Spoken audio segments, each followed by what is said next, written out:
그리스도 안에서 사랑하는 성도 여러분, 이동훈 목사의 성경의 세계 시간입니다. 오늘은 시므온 서평 두 번째 시간으로 시므온께서 생전에 한국일보에 종합일간지 한국일보에 기고하신 칼럼이 있습니다. 그 칼럼은 시간이 많이 지난 그런 글들이기는 합니다만은 시류를 타는 글들이 아니기 때문에 우리가 충분히 참고해 볼 수 있는 그런 내용이라 하겠습니다. 첫째는 지난 시간에 이어서 둘째 시간으로 아주 쉬운 글에서부터 인간 김기동 목사 또 그의 신앙을 엿볼 수 있는 기회를 만들었다고 하겠습니다. 종합일간지라고 하는 신문의 뉴스페이퍼에 일선 개신교회의 목회자가 기고하는 글이었지만은 아주 쉬운 글을 통해서 우리가 인간 김기동 목사를 발견할 뿐만이 아니라 그가 가지고 있는 신앙의 어떠함을 엿볼 수 있는 기회를 제공했다. 저는 다분히 의도적이었다 생각합니다. 김기동 목사님께서 저도 마찬가지입니다. 우리가 인간적으로 명성을 떨치고자 아니면 잡수입을 얻고자 그런 활동을 하는 것이 아니고 어떤 경우에서든지 주의 복음을 실어 나눌 수 있는 계기를 결코 사장시키지 않았다. 그렇게 보고 있는 것입니다.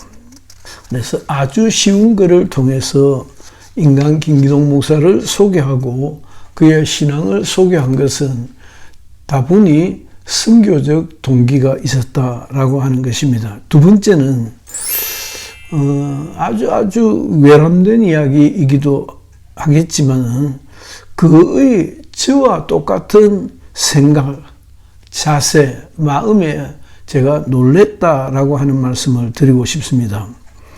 내가 시므온을 닮아서라기보다는 사람을 관찰하는 것과 그의 신앙의 세계가 어떠하다, 그만한 까닭이 발견되어지는 것은 아주 쉬운 글을 통해서 사람의 어떠함과 그의 신앙이 그대로 자연스럽게 표출되었던 것이 아닌가 싶습니다. 그것이 정말 신기하게도 이거 내가 쓴 글인가 싶을 정도로 착각이 될 정도로 제 생각과 마음과 그리고 신앙에 대해서 기독교를 이해하는 것에 대해서 접근하는 것이 너무도 닮아 있는 것에 제가 새삼스럽게 굉장히 놀랬다는 생각이 듭니다.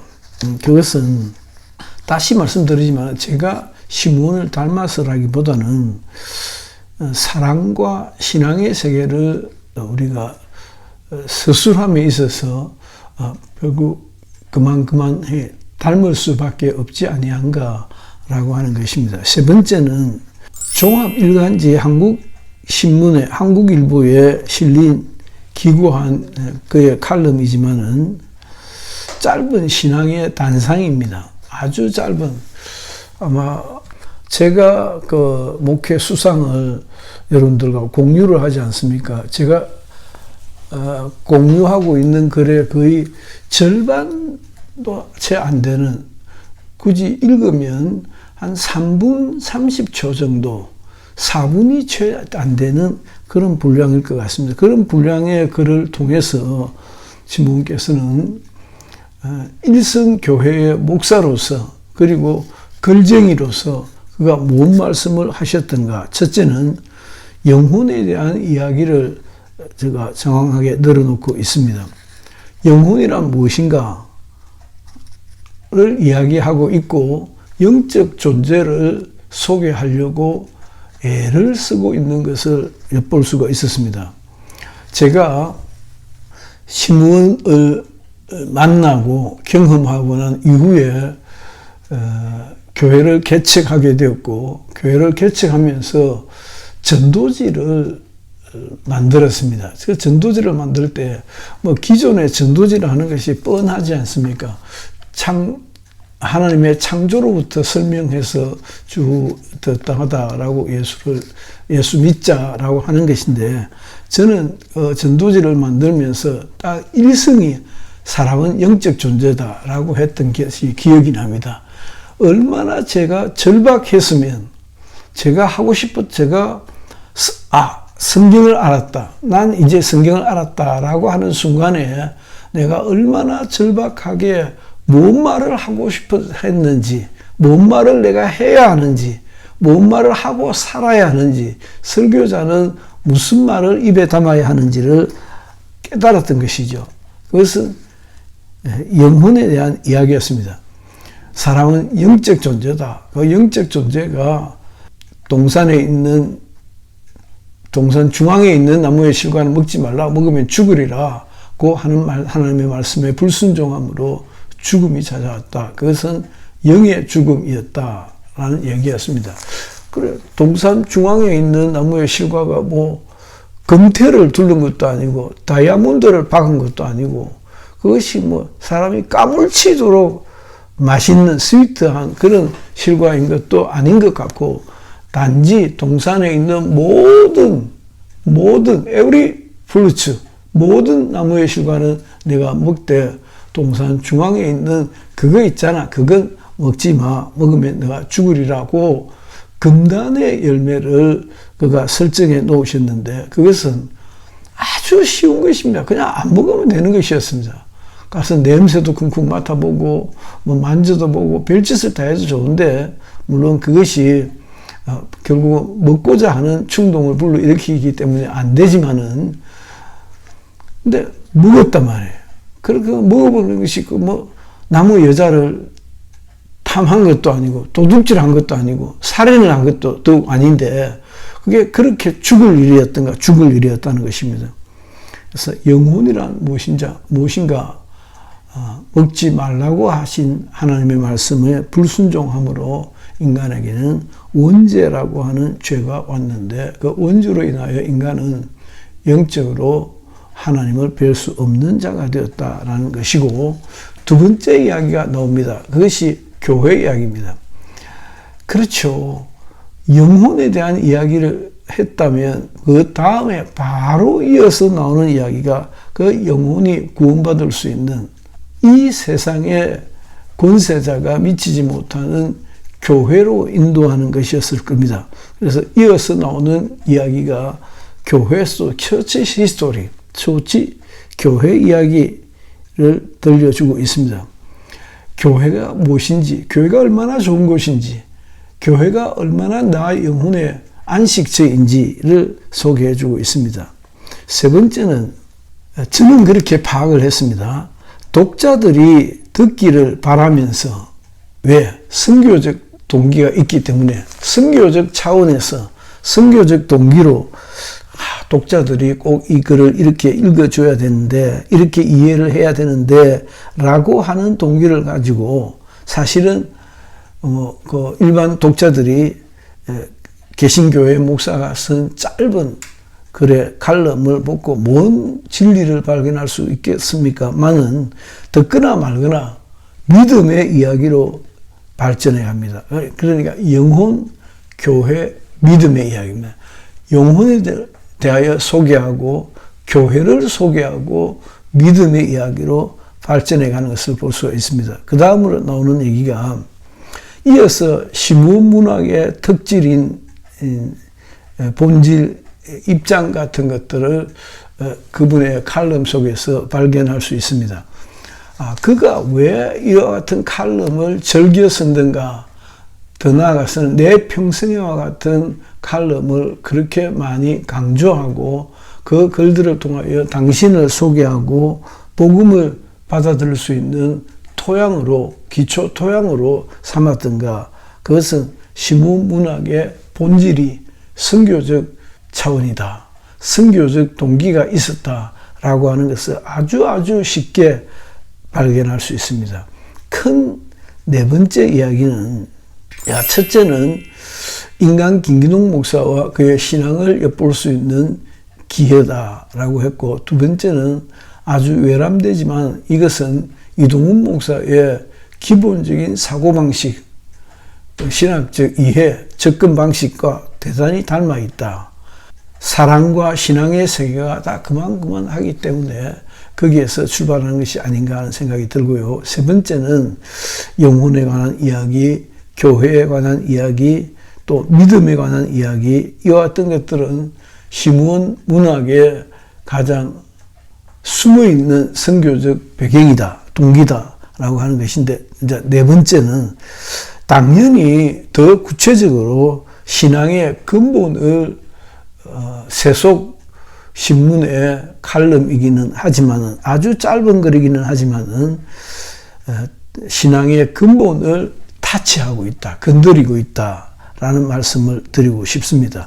신앙이라든지 뭐 교회에서 첫날 만날 들을 수 있는 회개라든지 영혼의 구원이라든지 자유 등등의 아주 교회 생활을 통해서 익숙해 있는, 그러나 아주 잘못 전해져 있는, 왜곡되어져 있는 것들을 시므온께서는 늘 이와 같은 교회의 기본 개념들을 바로 해야 된다라고 하는 사명을 느꼈고, 책임감을 당신이 그렇게 늘 느끼고 있었던 것이 아니었던가라고 생각해요. 저는 그렇게 이해를 합니다. 왜냐하면 그것이 목사들이에요. 목사라고, 저도 그렇고요. 기본적으로 크게 잘못되어져 있지 않는 목사라고 하면, 목사라고 하는 사람의 의식 속에는 기본적으로 나는 복음을 전하는 사람이다 라고 하는 인식이 깔려있기 때문입니다. 잘하든 못하든, 저는 잘하든 못하든 이라는 말도 좀 안 맞는 말 같은 게, 기본적으로 모든 목사들은 복음을 전하는 메신저다라고 하는 것입니다. 그래서 시므온의 문학은 복음을 전하는 도구다라고 하는 말에 참 제가 수긍을 하기 어려웠었는데, 시간이 지나면 지날수록, 그리고 그의 글들을 대하면 대할수록 시므온께서는 당신의 글재주를 가지고 주의 복음을 전하려고 하는 근본 동기가 있었다라고 하는 것을 아주 쉽게 찾아볼 수 있었고, 그와 같은 자세에 동의를 할 수 있었습니다. 다섯 번째는 시므온의 그 칼럼의 전반부에서는 당연한 이야기입니다. 본향, 고향에 대한 이야기가 나옵니다. 뭡니까? 하나님의 나라에 대한 그리움이 아주 섬세하게 나타나 있습니다. 성경은 하나님의 나라라고 하는 이야기다라고 하는 말을 생각하게 합니다. 성 어거스틴이 그랬고, 마틴 로이드 존스가 그랬고, 많은 정근대, 현대 신학자들이 하나님의 나라라고 하는 제목으로 단편집 신학책을 많이 썼습니다. 저도 한번 쓰고 싶은 생각이 듭니다. 왜냐하면 성경은 회개하라, 천국이 가까웠다고, 하나님의 나라가 가까웠다라고 이야기하고 있지 않습니까? 그래서 그와 같은 자세로 얼른 하고 싶은 가장 근본적인 툴에 대한, 기구에 대한 배경에 대해서 좀 이야기를 한 다음에 얼른 본론으로 들어가서 하는 말이 믿음에 대해서 얘기하고, 회개에 대해서 얘기하고, 하나님의 나라, 고향, 본향에 대한 이야기를 쭉 하게 됩니다. 예수 믿는 사람들은 이와 같이 하나님의 나라라고 하는 고향이 있구나, 본향을 그리워하구나, 본향을 그리워하는 사람들은 어떠한 자세로 살아야 되구나, 또 이 세상에서는 어떤 보상을 받을 수 있을 것인가를 생각할 수 있다라고 하는 것입니다. 시므온께서는 그의 칼럼을 통해서 문학, 철학, 율법 영역을 점점점 확대해 갑니다. 이것도 당연히 글 쓰는 사람의 입장에서는 아주 자연스러운 발달 과정이라 하겠습니다. 자연스럽게 가장 기본적인 개념을 소개했다면 이것이 다음에 무엇을 이야기하려고 하는지 짧은 칼럼을 통해서 한꺼번에 모든 이야기를 다 할 수는 없지만은 일정 기간을 나누어서 그의 문학은, 그의 철학은, 그의 율법은 하고 영역을 넓혀가면서 정말 하고 싶은 이야기, 회개하고 예수 그리스도를 구주로 영접해야 하나님의 나라에 갈 수 있다라고 하는 말을 하고자 하는 것이 아닌가라고 생각합니다. 조금 더 얘기를 좀 더 합시다. 더 한다면 우리는 이와 같이 짧은 한국일보에 실려있는 시므온의 수상을 통해서라도 시므온의 문학적 소양의 음량을 어두운 면과 밝은 면을 볼 수 있다라고 하는 것입니다. 그가 굉장한 글재주가 있는 사람이었습니다. 공부를 비록 아주 외진 시골에서 자랐기 때문에 명문대학에 들어가서 공부를 많이 하신 것은 아니지만은 워낙 가지고 있는 소양이 탄탄했기 때문에 그가 가지고 있는 기본적인 문학적 소양으로 잘 묘사를 할 수 있었습니다. 시므온의 문학적 소양이 복음을 그리는 것에도 굉장히 유용하게 쓰여졌다는 것입니다. 두 번째는 그와 같은 시므온이 가지고 있는 문학적 소양이 거짓 과장의 수단으로 전락할 수 있는 위기가 있지 아니했을까? 왜냐하면 이는 글 쓰는 사람의 유혹 가운데 하나입니다. 그래서 잘 나타낼 수 있는 장점이 양의 부분, 밝은 면이라고 한다면은 거짓, 과장, 왜곡될 수 있는 전락의 위기는 어두운 부분이라고 하겠습니다. 그래서 밝은 면과 그의 문학적 소양의 어두운 면이 공존하고 있는 것을 볼 수 있습니다. 인간은 참 이것도 많이 딜레마입니다. 어떻게든 자기를 미화하고 또 자기 스스로에게 도취가 되고 또 잘난 것처럼 왜곡시키고 유혹을 받고 미혹을 받는 그런 존재이기 때문입니다.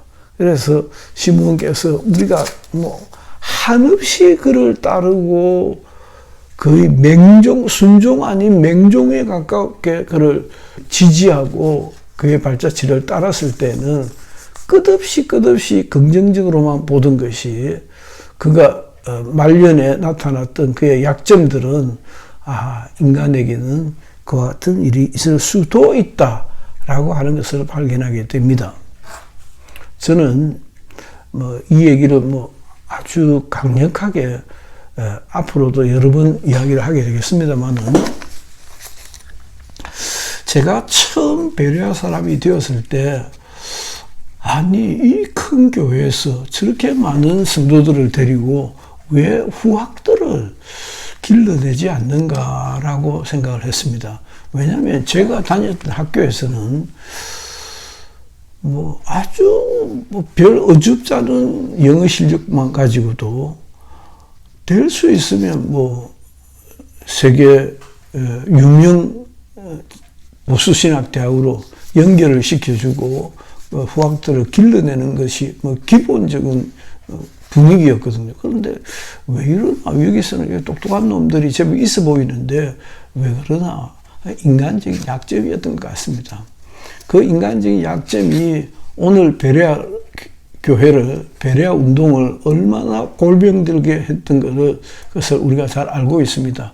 오히려 그 아들이 그 후계자라고 여겨지는 그 사람이 복음의 걸림돌이 되고 있는 것도 사실이지 않습니까? 그래서 이와 같은 것들은 인간이 가지는 한계이다. 왜 그는 그렇게도 안 됐을까? 과연 그게 그렇게 어려운 것이었을까? 하는 의문을 저는 계속 가지고 있습니다. 진짜 마지막으로 한국일보에 실려있는 그의 칼럼 중에는 소위 유명한 시므온 스토리 조약돌 이야기가 나옵니다. 그는 신앙생활 초기에 한 부흥회에 참석했는데 아주 말 잘하고 열심히 하는 분이 그냥 그렇게 욕을 하고 비난하는 강사의 모습을 보고 자기는 그렇게 하지 말아야겠다라고 생각하고 시냇가에서 조약돌을 물고 입이 부르트도록 몇 년 동안 그렇게 물고 있었다는 것 아닙니까? 시므온의 유명한 사례고 우리가 그와 같은 사례를 통해서 시므온을 우리가 시므온을 개인적으로 인간적으로 정말 존경하고 따르고 그걸 지지해야 되겠다고 했던 동기를 부여했던 많은 사례들이 있는데 그 사례들을 자꾸 소개하겠죠. 그 사례들 가운데 하나도 조약돌 이야기가 아닌가. 그가 존경받는 한 모티브가 되었던 사건. 또 시체를 이고 신림동에서 신길동까지 오다가 겨울에 빠졌다는 얘기라든지 고름을 운동 환자의 고름을 빨았다든지 그런 얘기는 정말 어마어마한 이야기들이지 않습니까? 그런 얘기들을 통해서 인간 김기동 목사를 발견하게 되고 그 인간 김기동 목사의 모습이 어떻게 신앙으로 연결을 하는 것을 우리가 볼 수 있었던 것입니다. 오늘은 여기까지 말씀드리고 점차 좀 더 재미나는 이야기들을 가지고 너무 서둘러서 책을 뗐다라고 하기보다는 점차 아름다운 미담들 그리고 조금 더 비판적으로 보아야 하는 것들을 여러분들과 함께 생각해 보고자 합니다. 이동훈 목사의 성경의 세계 시간이었습니다. 감사합니다.